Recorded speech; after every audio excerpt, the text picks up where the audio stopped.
Do you have a favorite? Not meant to. But mostly the unloved ones. The unvisited ones. The cases that get dusty and ignored.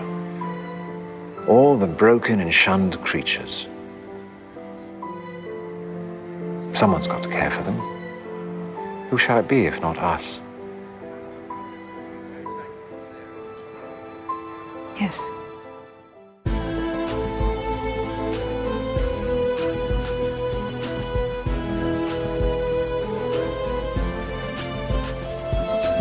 Welcome to Rune Soup, a weekly podcast about magic, culture, and the very best new and old ideas for living in this world. Coming to you from 43 degrees south on a small farm in deepest Tasmania. My name is Gordon, and I shall be your host. This week, we welcome to the show Jake Richards. Jake is an Appalachian conjure doctor and the author of the recently released Backwoods Witchcraft. He joins us today to talk through some of the uniquenesses and similarities of Appalachian conjure, magical landscapes, family traditions, and local lore. Little heads up before we start. The audio on my side isn't the best. What happens here when it's pouring rain is that the microphone can sort of hear it and tries to catch it, so it boosts the room sound a little bit. Anyway, I cleaned it up as best I could as usual. Amusingly, you can't actually hear the rain. Anyway, enjoy. Jake, welcome aboard. Thank you. All right, so traditional first question, and having read the book, I think the answer might be a lot of fun. But traditional first question on the show, Jake, is were you a weird kid? I'd say so. Probably. How so? Just always wasn't really into all the stuff that other kids were growing up.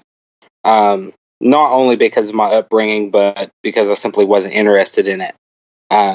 So I would mostly spend my time like out in the woods and playing in the creeks and stuff. And whereabouts was this? In East Tennessee. Nice one. We should actually, given the name of the book, we should probably pause the childhood discussion and have like a landscape discussion. So, where is Appalachia? Appalachia is in the eastern portion of the United States, and it stretches from the uppermost portion of the state of Alabama all the way up into Canada. And it's a mountain range that was created back during the time of Pangea. But in the book, the folk magic practices that I reference to are those of southern Appalachia.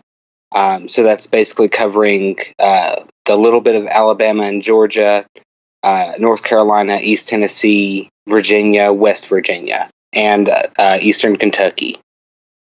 Cool. So when you're talking about like the woods and the creeks of your childhood, we're talking Appalachia here, because East Tennessee.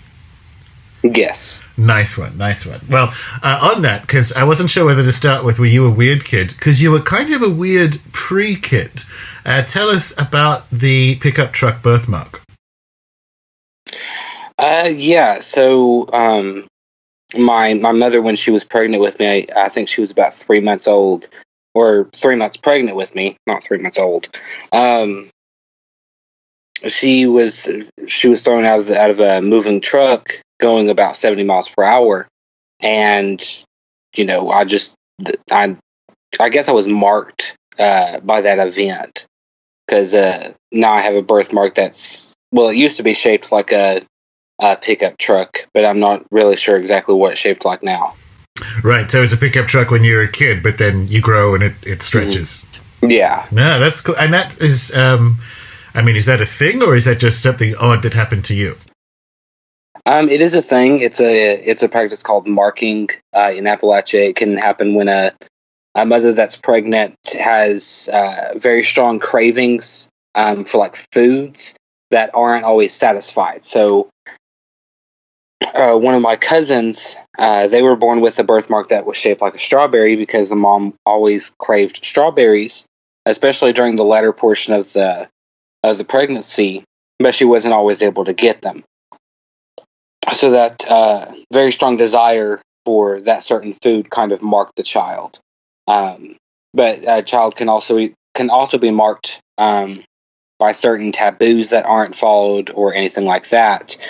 For example, if a pregnant woman is not supposed to go to a funeral while she is pregnant. Otherwise, it said that the baby will be born extremely pale and have a sunken face, basically looking like a corpse. And it's also said that if a mother makes fun of a disabled person or anything like that while she's pregnant, then her baby is very likely to be born with the same disability. Cool. Well, not cool if that happens. But that's fascinating language. I'm pretty sure I've dated people whose mother went to funerals when they were pregnant. Speaking of your mother in general, like, you've kind of got a family business here. Like, she was a healer, is my understanding, and so was her father. I mean, talk us through that and what it was like growing up in that kind of milieu. Well, it wasn't really a business per se, because in Appalachia, folk healing is always free, and it's always meant to be free. Papa was just kind of a little bit well known in the community for being able to stop the flow of blood with a Bible verse, or take a fever out with an egg, among other numerous things. Whereas my mother, she babysat a lot while I was growing up. And a lot of her friends and stuff with children would come to her and have her cure colic in the baby by turning it a certain way. Cool. Other stuff as well? I mean, you mentioned some sort of wart remedies and other things that your family sort of specialized in. Yeah, Papa could wipe wart off with a rag, or he could buy it from you with a dime. There was also the practice of taking up stones and touching the same number of stones as there are warts, and then taking each stone and touching it to the wart 3 times, and then putting it in a bag and disposing of the bag in a certain way, whether it was hanging it on a fence, in a pasture, on a bull's horns, or simply leaving it at a crossroads. So the next person who picks up the bag also acquires the warts, and they're therefore transferred from you to the other person. And that's similar with the dime, isn't it? Like, you don't actually remove the wart from the universe; you kind of move it on. Yeah, well, with the dime and buying diseases, it's a little bit different, because in old Appalachia, diseases were thought to be caused by numerous reasons. One of the very common was that diseases or changes in the body like warts was caused by like a breach of taboo or an evil spirit or something like that. So it was thought that the disease itself had a spirit. So by buying the wart, or actually buying that person from another person, that would transfer ownership, and therefore the wart had no idea who it was supposed to be on or who it was supposed to be transferred to. So with that confusion, it would ultimately have to leave. That's interesting. Where do you think that comes from? It has some echoes of how you can't really remove the devil or evil spirits. You can just perpetually delay it. So you can send the devil to count every grain of sand on a beach or something, as a kind of early, well, not early, but like a Northwest Europe Middle Ages kind of idea. Is this a flow on of similar notions into the New World? Yeah, basically. It was very strong in Irish folklore, as well as Italian folklore as well, in regards to the confusion of disease spirits and demons and things like that. They seem to throughout really universally all of folklore, evil spirits often have some weird disposition about them, where they are obsessed with counting things, or they are easily confused or tricked, and that also shows in the Jack Tales and Appalachian folklore, where the devil is easily tricked. Yeah, it's interesting. I find it structurally interesting because it kind of looks at. I think it points at how spirit interaction might work on a universal basis, because there are similar notions of them being malevolent spirits, or spirits that are not amenable to human life ways, is maybe a nicer way of saying it. They can easily infect you. They can easily get in your life, but they're also kind of like easily removed. And it's a game of noticing as much as it is anything else. Because once you kind of like diagnose correctly, then I guess then you have a course of action. Yeah. Cool. So tell us about. I found this really fascinating. Tell us about Appalachian witch becoming. How does that work? They're like, are you referring to like the notions of initiation? Yeah. Okay. In Appalachian folklore, they aren't as numerous as other, practices or anything like that. And oftentimes they are exaggerated because they were folk tales. And storytelling is and still is a big practice. Was and still is a big practice in Appalachian culture. But it's all based on the European belief that witches consort with the devil. So of course, the initiations to become a witch were often perverted Christian practices, or things that at the time were considered diabolical, such as reading the Lord's Prayer backwards, standing on the oldest grave in a family graveyard, and renouncing God and the church, and meeting the devil at the crossroads to sell your soul.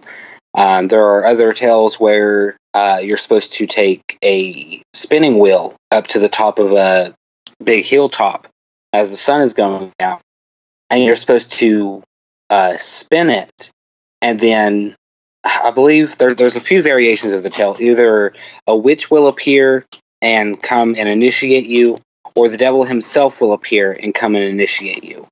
But usually it's the witch that comes, and she places one hand on the top of your head and another hand on the sole of one of your feet, and then she says, I dedicate all that is between my hands to, Satan, the devil, to essentially initiate the person into, those diabolical acts.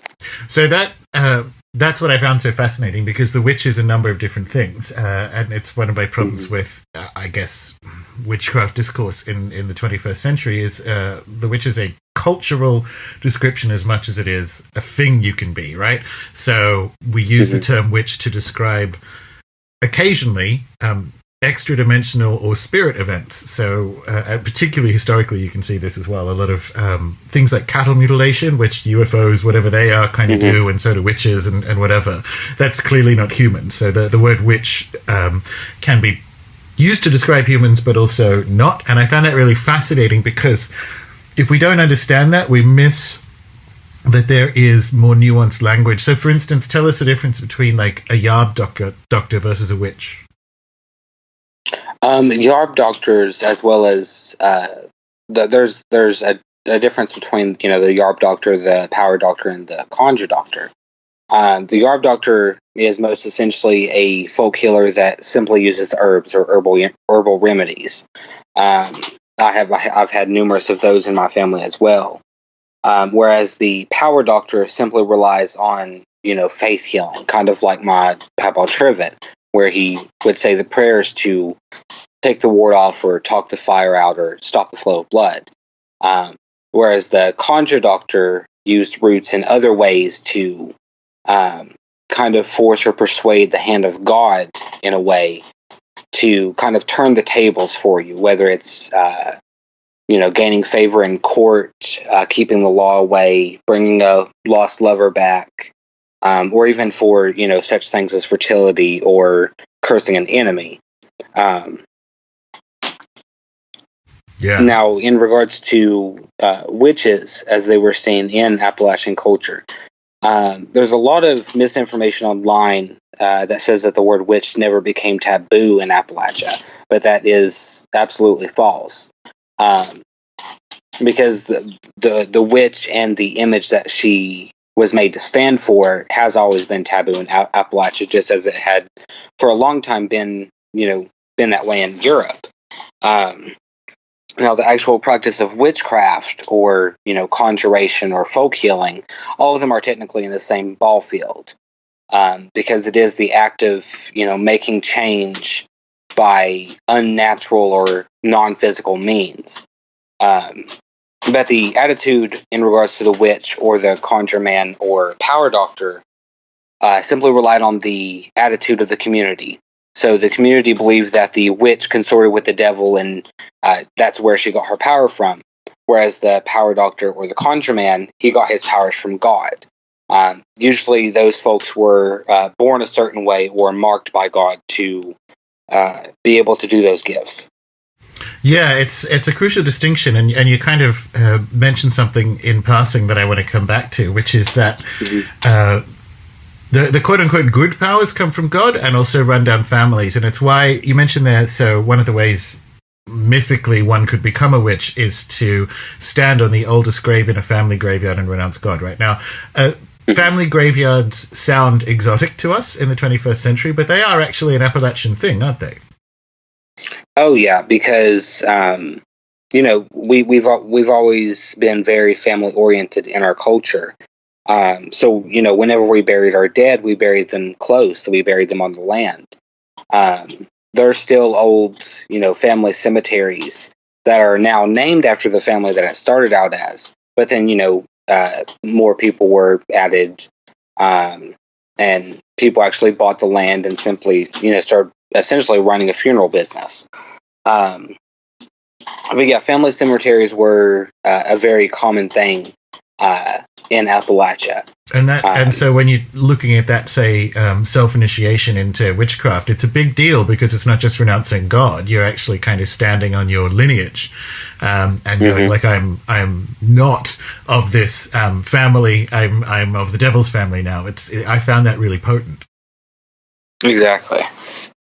Speaking of, so it's sort of the other side, because we have a family Bible for the Catholic side of the family here in Australia, but talk us through it's sort of like the graveyard, that the objects like a family Bible or a graveyard have a different or elevated status, but what's the role of a family Bible in Appalachia? Family Bibles are, so in Appalachian culture, computer paper or anything like that wasn't readily available. And it took a lot to, get documents processed or printed out or anything like that. So when the American version of the King James Bible began to be printed, the only way that they could essentially bypass the copyright of it in the UK was to basically edit or modify it. So they included different pages, and then those blank pages in the local communities essentially became record-keeping pages, whether it was for marriages in the family, deaths or births, or simply big events that happened in the community. And simply because a lot of Appalachian culture and history was lost back during the Civil War, some family Bibles that have been found have been the only tools or documentations for I don't know what they're called. They're not archaeologists. They're like people who study, the history of Appalachia or something like that. So yeah, oftentimes those pages would be the only record of, like, written record of someone's birthday or date of death. Because people a lot of times didn't have or acquire birth certificates or death certificates or anything like that. But even when we were able to get, our hands on, those things when they became available, they were also stored in the Bible, along with, other important documentations, health records, whatever it may be. Not only because a lot of people still to this day believe that a Bible will not burn in a house fire, but also just in case, there is an emergency and you need those documents, you can simply grab your Bible and go, and you have everything with you. Yeah, I just thought it was my weird family, but it was really interesting to see that that's a similar thing. It's been going on for a bit over 100 years on that side of it, but I guess it's the same operational reasons. In the newspaper business, we used to call it hatches, matches, and dispatches, which is the births, deaths, and marriages. And it was really cool to see that there's a similar notion of it, and I found that fascinating. Definitely. So let's stay with that a little bit, talking about families and ancestors. So what is ancestor work, and how does one sort of go about that? Well, ancestor work is essentially acknowledging that you do have a deep blood and bone connection with those that came before you. And oftentimes, for the majority of your life, you will, if you're not introduced to this kind of notion or practice early on, oftentimes you'll walk right by the graves of your, 8 times great grandfather and never even know it. But it is important to essentially know where you come from. Because once you have that mindset that, you have hundreds, if not even thousands of ancestors behind you, assisting you, with the strength and everything that they use to get through their daily trials, that they can also assist you, to get through yours or to overcome the obstacles that you face daily in life.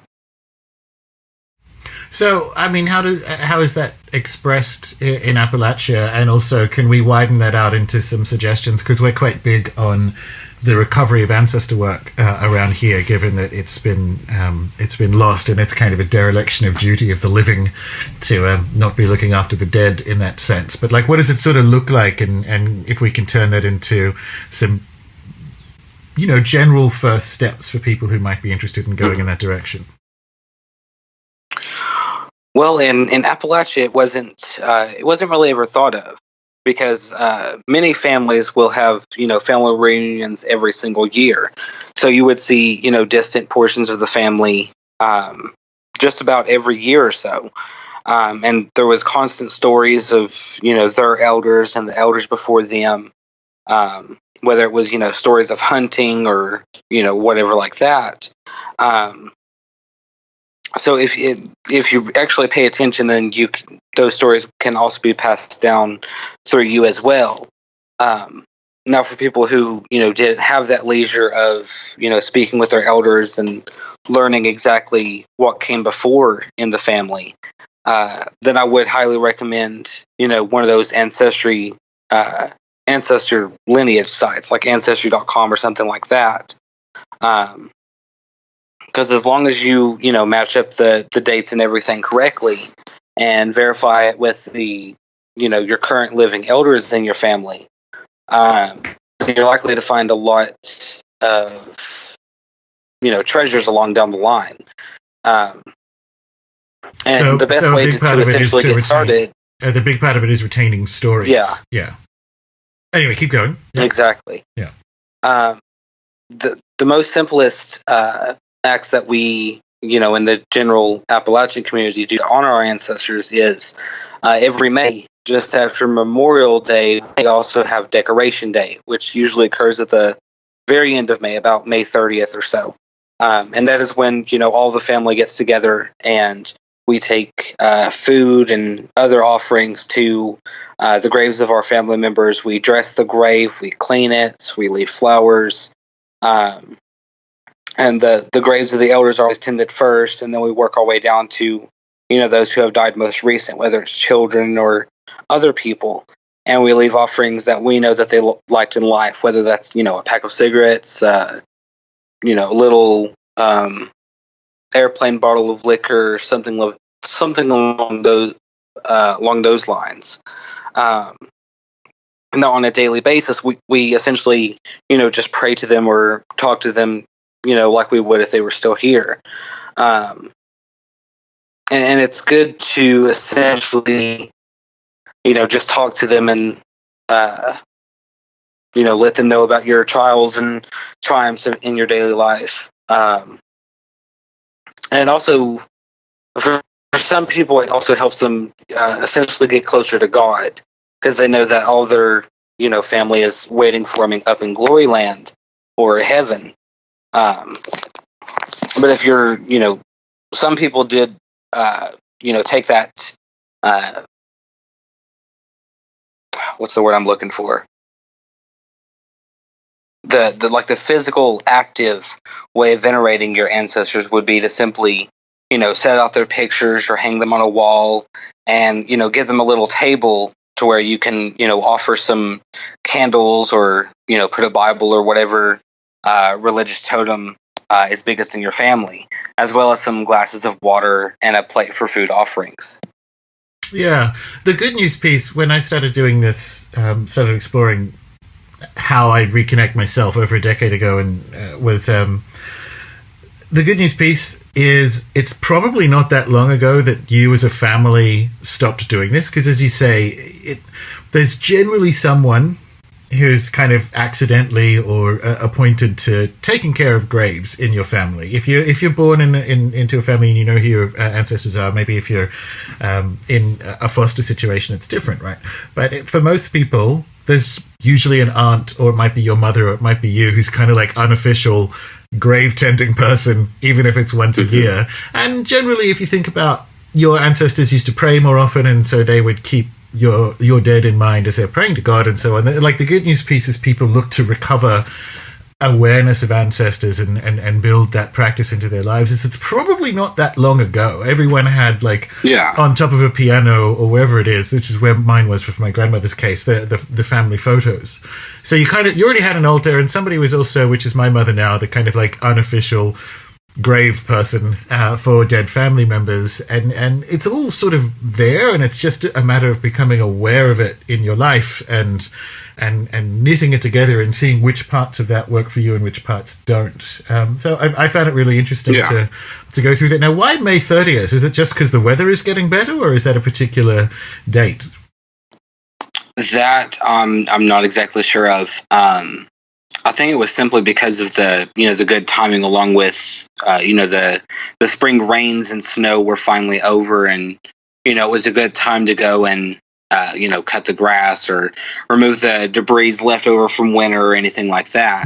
That's what it feels like, because it's not. I mean, it's kind of near Walpurgisnacht, so it's sort of like a witch's night, but like it feels more operational. It feels like, okay, it'll be a bit messy after the winter, so let's go and clean it up because it's getting warm again.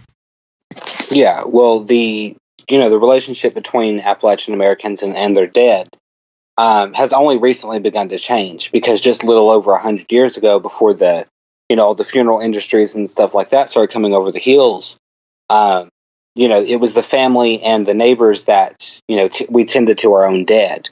We dressed them, we washed them, we buried them ourselves. And again, the family cemeteries were often, just right on the land there. So again, there wasn't really any. In the past 100 years, there's only recently been, the development of, like a family wall with all the pictures of the deceased ancestors and things like that. It happened quite around the same time where, we started handing over the caretaking of our dead to the funeral homes, and family graves, started to just be, they were just buried all over the place. Essentially, there's no longer family cemeteries. Because back in those days, there was no need for that, because you could just, essentially walk down your land a little bit, and you could, be at your mama's grave or something like that. But the tending to the graves, that is actually a dying practice in Appalachia. Thankfully, not in my part, but I do, get some weird looks whenever I talk about it. Essentially, from people who are also, from Southern Appalachia, they essentially never heard of it, in this century. It's I lost my train of thought. No, it's cool because it's in today's sort of death industry. If you have your dead in a commercial cemetery, the cemetery has groundskeepers, right? So exactly, without commercial cemeteries, there were no groundskeepers. So if you didn't keep up your family cemetery, it would go to shit. And I find it would essentially be overgrown. Yeah. And so I like this way. The May 30th thing is interesting. I like the practicality of it. So it's a ritual day that is practical, because it's we can actually tidy this place up now, and if we don't, no one else is going to. Yeah, and simply because the graves of our ancestors were on, our land, I believe that's why a lot of attention was paid to the dead. whether it was, paying attention to any dreams we had of them to see, how they were doing, if they were at rest or not. Because, you get an angry ancestor on your land, you got a big mess on your hands. No, absolutely. That's a good segue into talking about land. So we've discussed family cemetery, but let's talk about different places of power in Appalachia. Like we've also mentioned crossroads and things, but in terms of a magical landscape, talk us through that. Well, there was always certain places or locations that are identified in Appalachian folklore that often are steeped with, mystery or, spiritual encounters or anything like that, such as the crossroads, which was a place between, this world and that of the spirits. The other place would, obviously be the graveyard. But other places were such as a creek that parted into two streams, a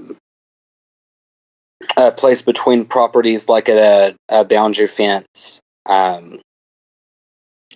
Caves were often thought to be like a kind of like a telephone system to the other world, because there was often practices where people would go to the mouth of a cave and pray to their ancestors or leave something there for the spirits to take and to work.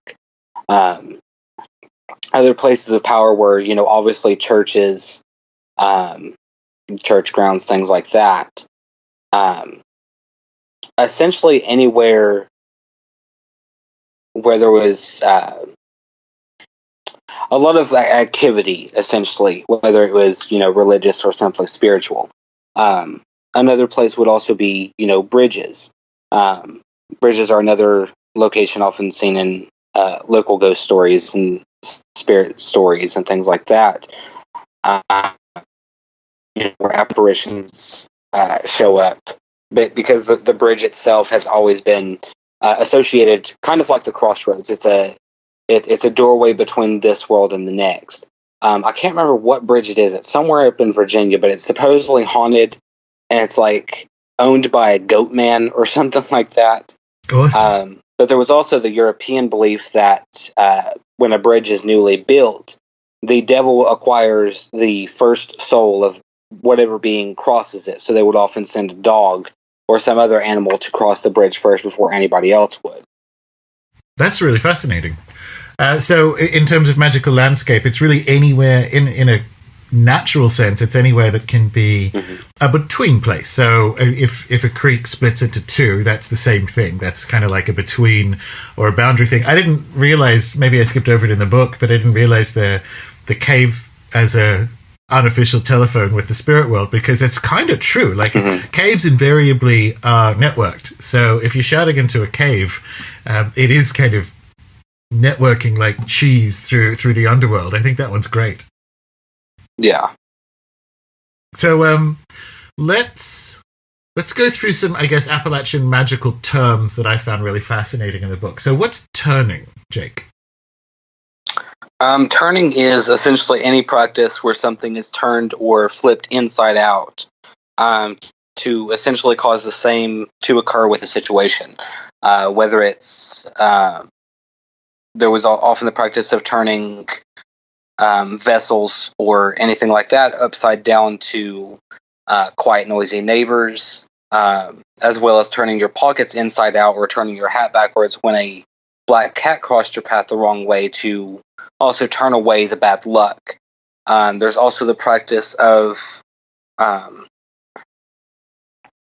flipping, like if a couple has been trying to have a kid and they've had no luck at all, sometimes they would simply flip the mattress to essentially flip the barrenness upside down into fertility, if that makes sense. Yeah, the one I liked, because it's sort of very similar to some saintly magic, is if you want a relative to return, you sort of upside down his or her photo, and it's weird because exactly. Like, if you're trying to if you try to sell a house, there's a St. Peter spell, which is you can buy this kit, but you flip St. Peter upside down and it sort of agitates him into selling the house quicker. And I like the the kind of magical logic of having a wider language of turning. I thought that was really fascinating.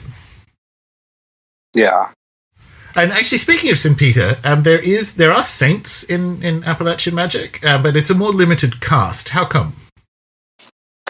Essentially because the Southern Appalachians have always been widely Protestant and Baptist.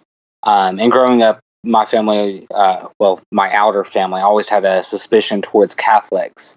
They saw them as, like devil worshippers, idolaters, things like that. But for me and my mother, we've always had a strong connection with Our Lady of Guadalupe. And even today, although, there's not a large Catholic population in East Tennessee, they do sell everywhere for Our Lady of Guadalupe as a Saint Jude, who coincidentally patron for the poor. And they're, essentially the number one candles that get sold here, whether it's, in a Walmart or a gas station, a grocery store, Dollar General, anything like that. So, and I mentioned a lot in the book how Appalachian Christianity takes on a different kind of animistic, loosely fit form here. And that went along with the spirit of independence that grew in Appalachia during our time of isolation from, the outside world and other resources. So we essentially had to make do on our own. And that same, spirit of independence pervades quite the majority of our culture. Whether it's, folk art, the way we cook, our music, and, just everything else in general. So a lot of people don't really see any problem with, going to Our Lady of Guadalupe or St. Jude for, just a little bit of extra help. Yeah, it's the saints. It's almost like the saints arrived later in the timeline of Appalachian magic, right? So it is, as you say, majority Protestant and Baptist, which is Protestant initially, and it was because the stuff kind of worked that things like Guadalupe and St. Jude and whatever folded in rather than they were there from the beginning. And I like that. I like that it's alive to spirits and saints that will be open to it. Yeah. So back to the I guess definitions or language of Appalachian magic. What's a Samuel? Samuel is essentially down in the deep south. They call it a jackball. It is essentially a kind of like a poke bag or mojo bag, whose simple purpose is to act as a pendulum, but kind of in different ways because it is instilled with an actual spirit, and it's not just your unconsciousness twitching your muscles or anything like that, which is the basis behind regular pendulums and Ouija boards or spirit boards. So, like, why is it essentially?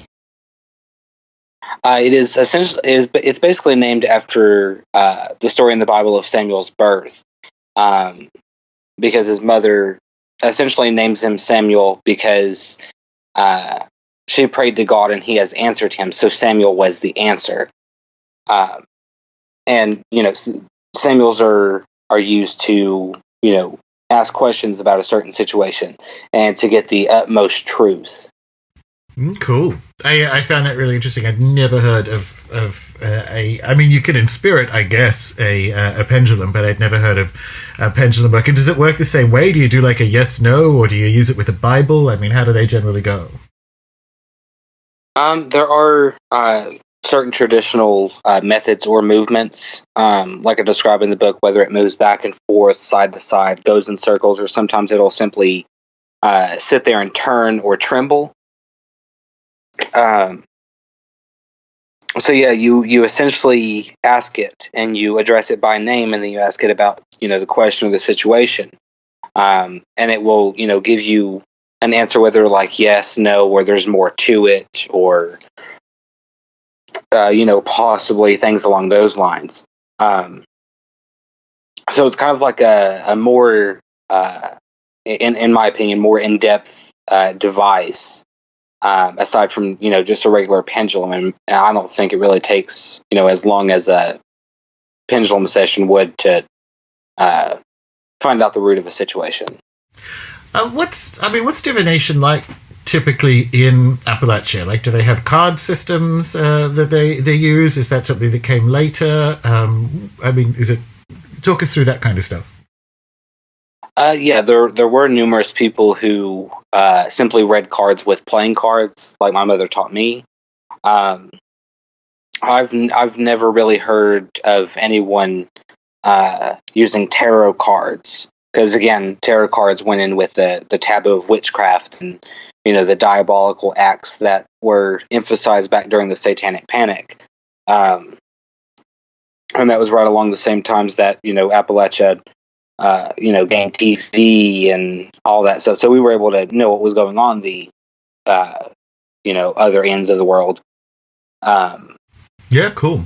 You mentioned just then that your mother taught you tarot cards, and then there's the sort of family healing and so on. How does that work? And if you had the pickup truck birthmark and so on, is there a system of working out that you were marked like, okay, so he's going to be the one who who has to do all this stuff with his life, who has to kind of learn the card stuff and do the magic? Is there like a language to it, or talk us through that in general, but like how that happened for you too? Well, me and my sister were both marked, at birth. She was marked simply because she was a left twin, meaning she had a twin in the womb, but she was the surviving twin. Whereas I was actually born blue, meaning I had taken in the essentially I took my first breath in the womb, and I breathed in a lot of the fluid. So Mom always told me that because I was born blue, that's why I'm able to, simply know certain things or dream certain things. Because I took my first breath in the womb before I was in the outside world. So again, it was, kind of like one of those spiritual senses, kind of like being born with a call or something of that nature. And how does that play out as a little kid when you have friends who don't? Are there unusual stories of things you knew that freaked them out? I mean, how does that go? Well, see, a lot of Appalachian folk magic and, these old remedies and superstitions are so embedded in our culture that oftentimes we don't even notice it until, it's directly brought up. So I never had, those issues with friends or anything like that growing up. Until about, I'd say I was about 13, and the neighborhood we lived in was filled with superstitious people, and oftentimes they wouldn't even step in our house simply because we had a black cat. And that was right around the time where I had been, studying and learning this work for, let's see, I'm trying to figure out how old I was when I started. I was about 10, so I had enough knowledge at that time up my sleeve, to essentially, make mojo bags or poke bags or anything like that for neighbors and friends for different reasons. But yeah, simply because it's so embedded in our culture and it's not often outwardly expressed, it's oftentimes simply looked over. So there isn't often, the exchange of, oh, wow, you're weird, or, our stories or anything like that are totally different. Yeah. So if you're doing this by 10, but as you kind of mentioned at the beginning of the show, typically these things aren't charged for, right? So like healing in particular isn't charged for. Yeah. Did you know you were always going to do this as a career, or when you were you little Jake and you wanted to be a fireman? I mean, if you're making bags at 10, like maybe was there ever a time when you're like, oh, maybe I want to be a fireman or an astronaut, or did you think this is probably how my life is going to go? Well, see, when I was real little, I never really put any much thought into it. Really, I simply knew that I had a fascination with animals and plants and things like that, as well as, things on the spiritual side, whether it was ghosts or, simply speaking with the dead. But me and my sister both have the sight, my mother believes, but I haven't really shown, much of the symptoms yet. I do sometimes dream true, and I can oftentimes speak with spirits, but I don't actually see them, like as living people. Because in Appalachia, the sight was a ability gifted by God again at birth. So where my sister was a left twin, she had the sight, and it usually comes either very early on in life or it comes on later in life. So oftentimes people will not know that they have the sight until they're, about their late 30s, early 40s. Or they could, simply have those experiences as early as 4 or 5 years old. And in your sister's case, she had it as a kid, so yeah. No, interesting. But we don't know if she, still has it or not, because it kind of scared her a little too much, based on the certain things that she was made to see. So as far as we know, she doesn't really have it anymore. We think she, prayed it away or something like that, because it's not something that can really be controlled, like the modern notion of psychic abilities or sixth sense. Is not really a muscle that can be strengthened and utilized at will. It is purely at the discretion of the spirits or God. Yeah, it is a different way of thinking with it for sure. So things that can be controlled. A couple of bits that I found really fascinating in the book. One of them, because it's Old English magic, as far as I can tell. There's an incident in the 13th century in Oxford that describes this. But what's measuring? Measuring is essentially it is also based on biblical text, where the foundations of the temple were measured by reeds. So essentially, measuring is a act of taking that same essence of whether it was an afflicted arm or an afflicted foot or something like that, and likewise transferring the disease or ailment to the string.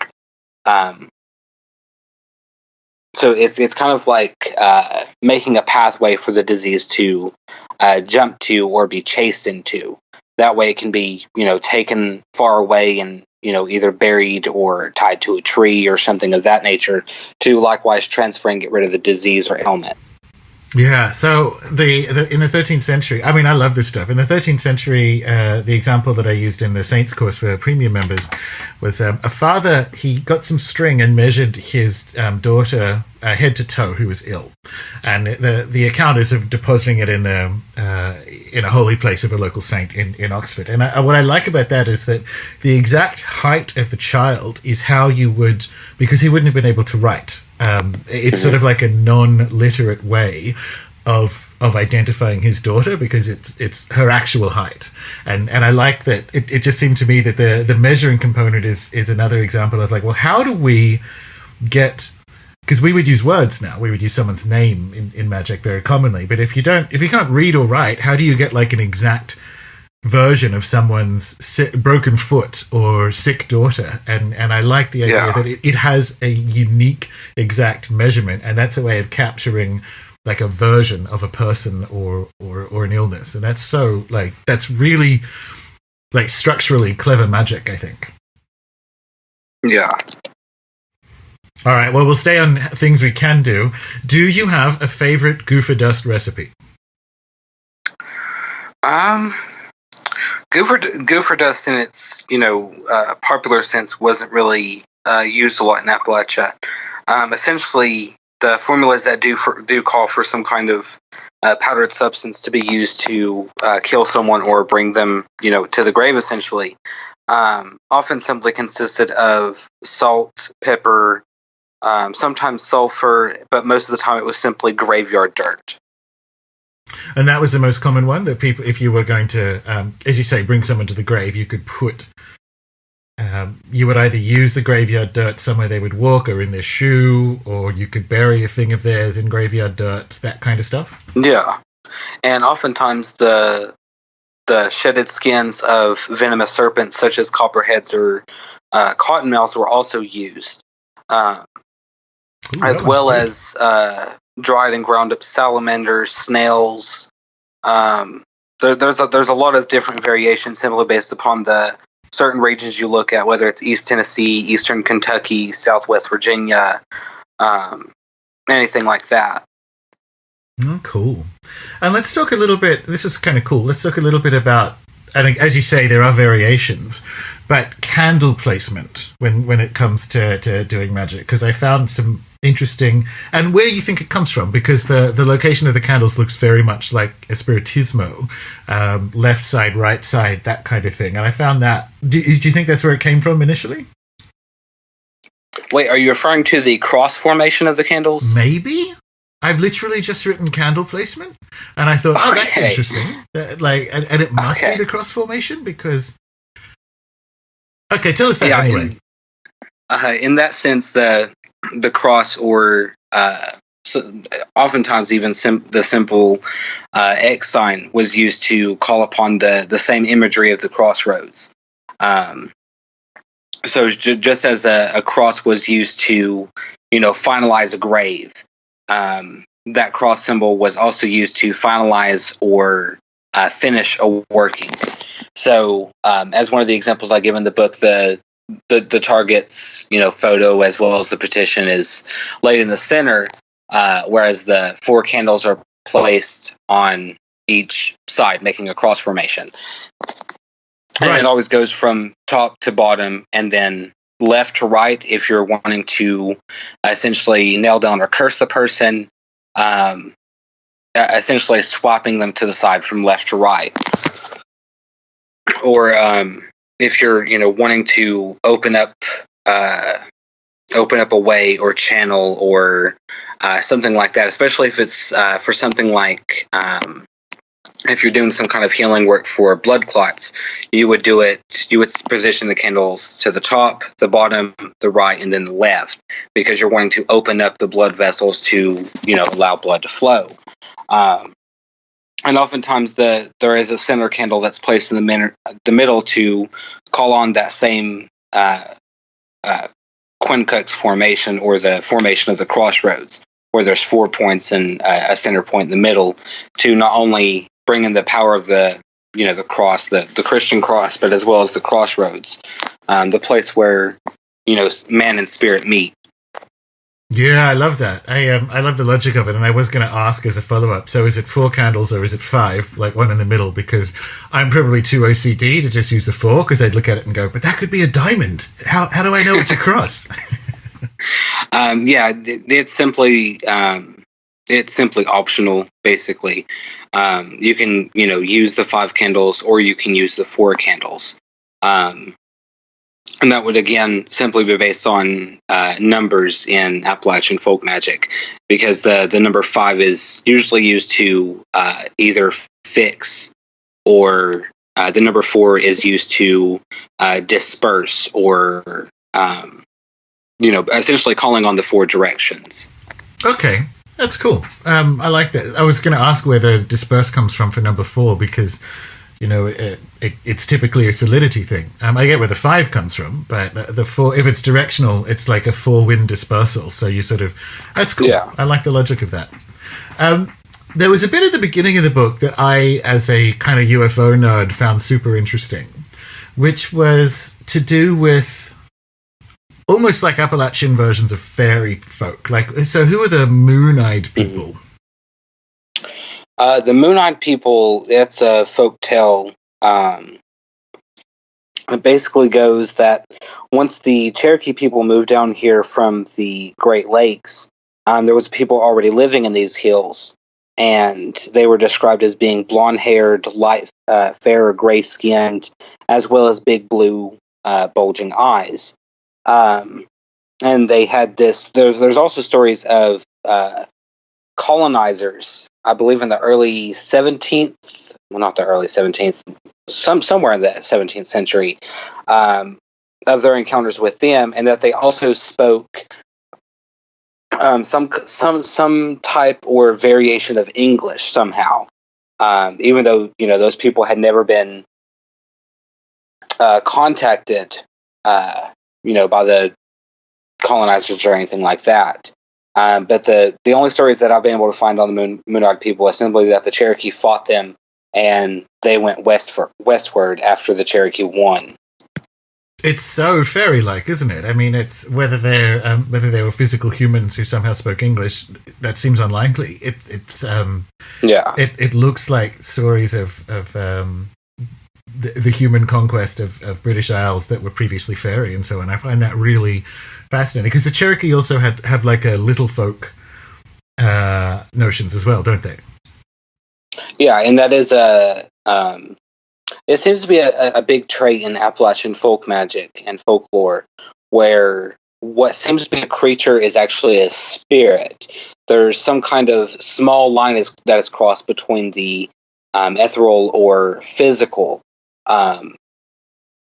Because my grandmother, she's in the later stages of dementia, so we believe that it's kind of hard to tell now when she's acting with the dementia or it's simply the sight. Because sometimes she'll see people plain as day out, across the street or whatever, but there's nobody there, and she'll say that she can hear them like walking or anything like that.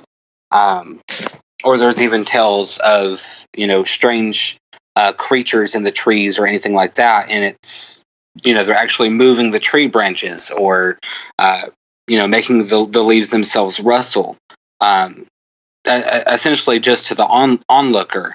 But then, in the blink of an eye, they simply disappear. So there's oftentimes a weird broken bridge between the spiritual and the physical reality in Appalachian folklore. So it is very possible that the Moon-Eyed people were essentially spiritual beings. And the same happens in old Cherokee stories. There was one story of a man the story takes into account the Nunehi, which was the another form of the Cherokee little people. Nunehi essentially means they live everywhere or they live forever, and they were kind of like a spiritual race of warriors that were very similar to the Cherokee. And there's still a lot of debate exactly where they came from, whether they were, Cherokee ancestors or anything like that. But the story goes that a man was walking in the woods one day when he was ambushed by a rival tribe. And, he was all alone, and, there were these at least 100 other men, and he thought he was doomed. And then out of nowhere, all of these other warriors, the Nunehi, simply appeared and started fighting with him. And then once, the fight was over, he turned around to, thank his supporters and fellow soldiers, but he was yet again alone in the forest.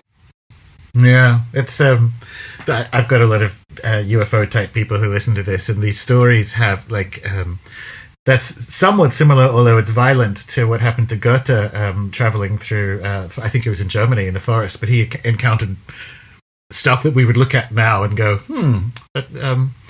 20th century UFO phenomena are probably re-descriptions of spiritual experiences. So the Moon-Eyed people are grey-skinned. Well, that's an obvious one. They're blonde. Mm-hmm. In the mid-20th century, there was sort of Venusian-type aliens that looked like sort of tall Nordic-type beings that clearly weren't human. And it's just interesting that there's a motif match through time for these entities that are probably / definitely not human, and I found that really interesting. Other than, do you have?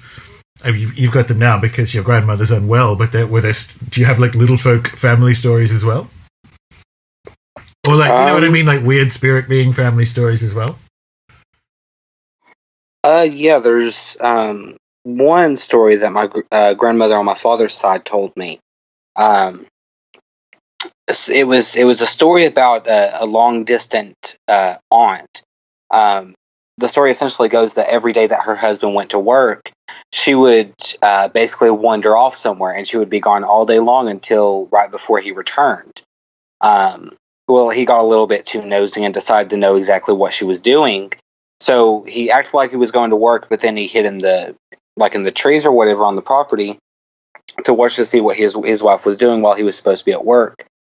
And he sees his wife come out of the house, and he sees her walk down the hill out of sight. And then he, essentially starts following her, except when he, comes upon the same spot, he doesn't see his wife, but he actually sees a wild boar. And then the wild boar essentially tries to attack him, and he kills the boar, and then he realizes that it's his wife.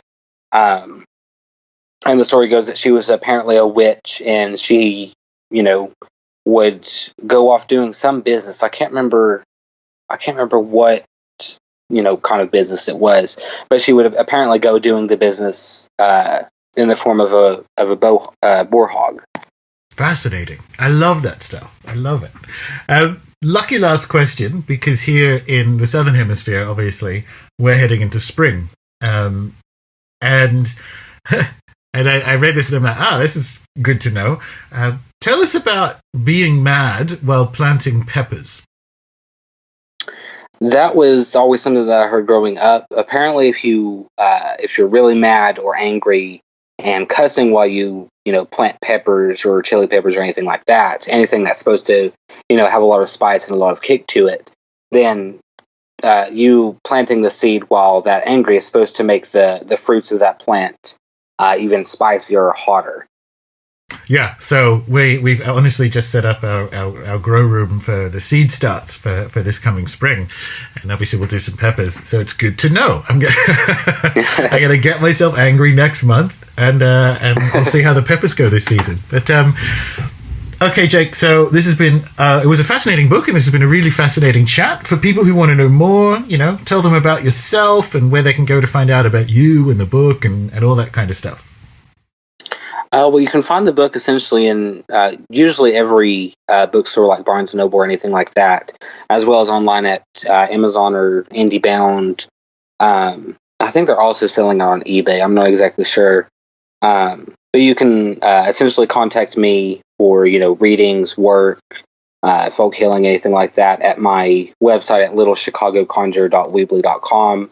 I also have a Facebook page under the same name, Little Chicago Conjure. And I'm also on Instagram and Twitter, simply under Jake Richards.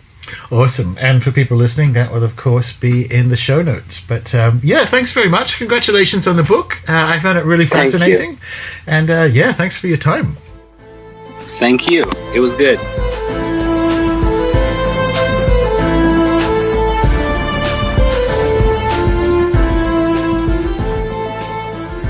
There we go. I always find pragmatic similarities across distance and time really intriguing or compelling. And if you're keen to know more, check out Jake's book, Backwoods Witchcraft, and check out the show notes for Jake's blog and various socials and all that sort of thing. But yeah, that's the show for this week. Got a couple more curveballs coming at you for August, and then I'll be in the US for most of September, first with the Metaphysics of Desire workshop, and as of today, still secret UFO/animism event in New York. Tickets and all that information will be available on the blog. And then with As Above in Portland, and then some time on the West Coast. If you're keen to meet up in either New York or Portland, there'll be some premium member drinks in both locales. Details in the premium member area, obviously. Still not sure whether I'm going to pre-record a bunch of shows before I leave, or whether I leave it up to the happy adventures of the road as to what I do with the podcast, but I'm leaning towards the latter. So if you're interested in any of the things I just mentioned, subscribe to the show in your favorite podcatcher or on YouTube, head over to runesoup.com or the RuneSoup Facebook page, and find me on Twitter, where I am Gordon, Gordon_White, WHITE. Until next time.